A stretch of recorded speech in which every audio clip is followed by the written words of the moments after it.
The table saw. Statistically speaking, the most dangerous piece of power tool in any woodworking shop. Granted, every power tool has the potential to be dangerous in the hands of the wrong user. This one has more accidents that you could probably see epic YouTube fails any other tool. This one is probably the most abused piece of power tool equipment in a carpentry or construction site because it's meant to be used quick, fast, and in a hurry. Put it away wet and hope it works tomorrow. And this one, Sarah's brand new toy, is probably one of the more versatile pieces of equipment. We're starting to see these a lot more on construction sites just because of the versatility that they have. Straighter cuts, more angled cuts, a lot of different things that you can do with this before you resort to the circular saw that Joe Schmo just left out in the rain to die a withering slow death.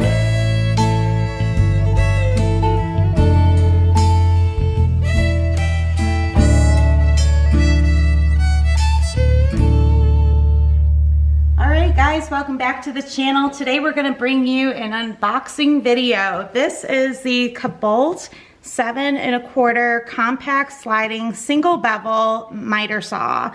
This one came from Lowe's. It has a 3-year warranty. This is the 10 amp and some perks about it. We have the LED cut line indicator, compact rail design, and it cuts 2" by 8" at 90 degrees and 2" by 6" at 45 degrees. So we are gonna unbox this, and I'm pretty stoked about this. I've been using the Craftsman's table saw for about a year. I'm really, yeah.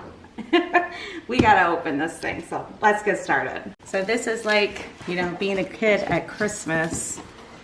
Now, we are not experts at any of this, so if you all have information you want to drop in the comments, if you've been using one of these or if you're looking for a new one, share what you know in the comments for us. You could probably throw those out, right? We don't throw these out. What? This is like the Bible to your tool. Does it have pictures? Lots of pictures, honey. Okay, cool. All right, so this is the back piece. This is, I don't know what piece this is yet. Oh boy. It's gonna come with this piece. Pulling out the styrofoam.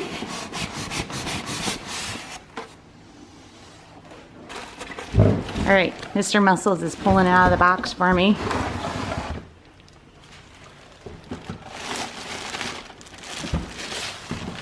Take the plastic off.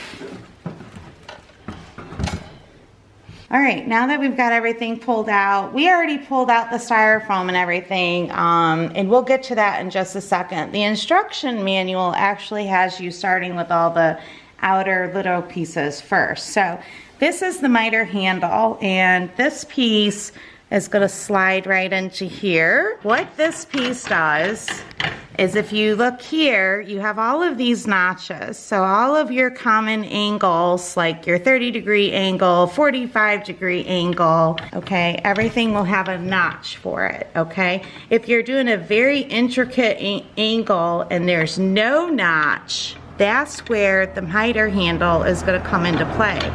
And you'll turn that, and that is what's going to keep it from moving around on you. The next thing we're going to move into is the clamp. So when you're putting your wood in here, your wood is obviously going to go this way. This is the clamp, and it slides into here.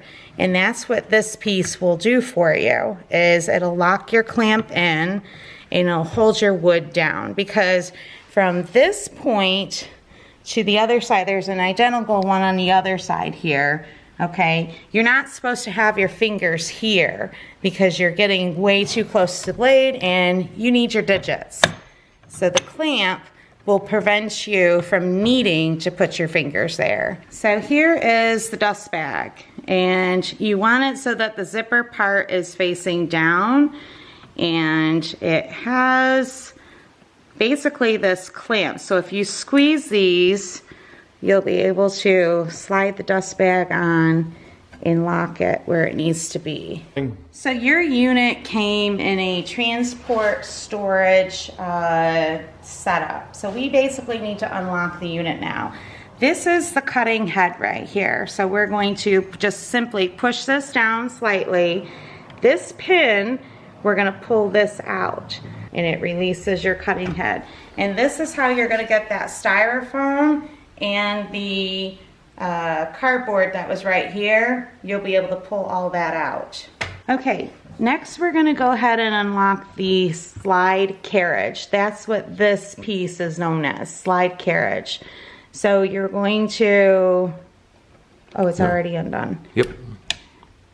Okay, so now that it's undone, you'll be able to slide it. If for whatever reason you need to lock the slide carriage to keep it from moving, you would just turn this knob and tighten it, and it prevents your unit from moving back and forth. So there'll be instances when you're doing intricate cuts or fancy stuff where you don't want the blade to go all the way through your wood.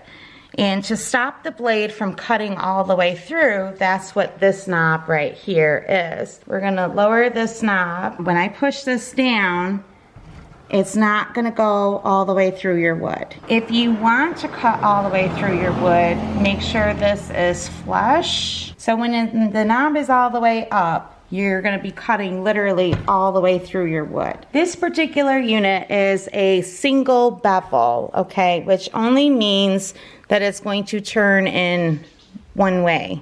So this knob back here, if we turn that and loosen it, that allows the slider head to turn, and you'll be able to choose your angle here. Let's say, for instance, I want a 30-degree angle going this way. Once you get your angle selected, you tighten this knob and you are set to be able to cut at that angle. This has a special safety feature on it, and I'm just going to lock the cutting head down right now so that we can demonstrate that. So you can sit here and pull on this handle all day long, okay? We'll do it this way so I can show you. And the blade is not going to turn on. What you need to do is you'll have to flip this forward to be able to start that blade up. So I'm plugged in, so I'm going to just do that real quick. So I'm going to catch that safety, and it turns on. So I'm going to do this underhanded now so you can actually see what's going on. So I'm going to flip my safety and I'm going to press. But if I just go like this, it's not going to turn on at all. So this LED light that comes on it, the button for it is right here on top of the cutting head handle. So if you push this down, it's going to turn on for you. Okay, it's not a push down, it's like a little light switch. So all it is an LED light, and it uses the blade as a shadow to create the line. There it is.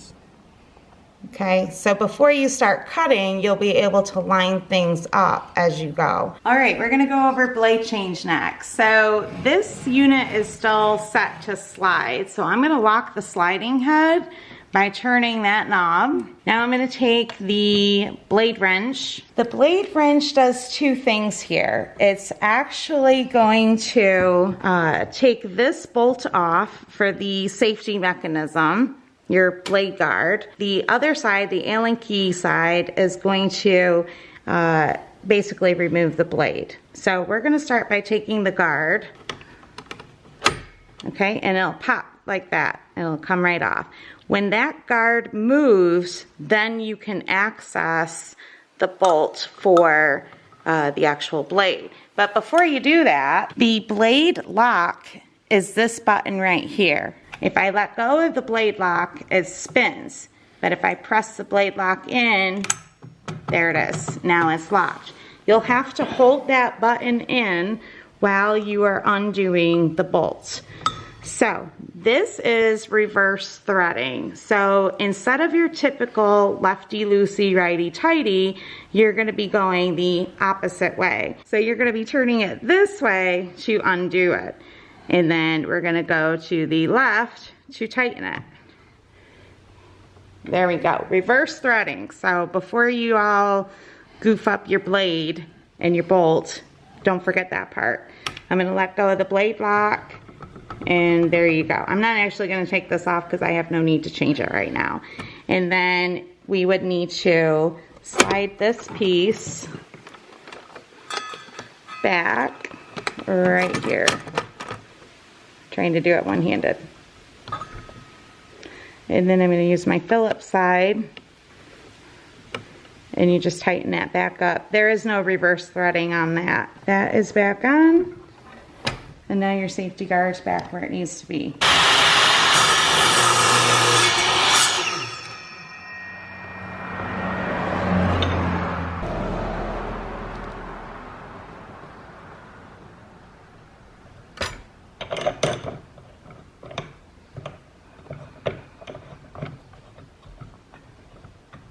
Check the LED again. See, I'm right there at the point.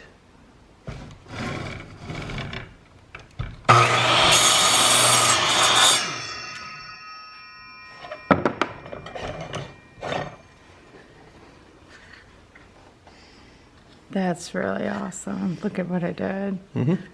I'm gonna go ahead and close this video out. If you liked it, give it a great big thumbs up, and don't forget to subscribe. We have more on the way, and as always, I will catch you on the next one. Bye now.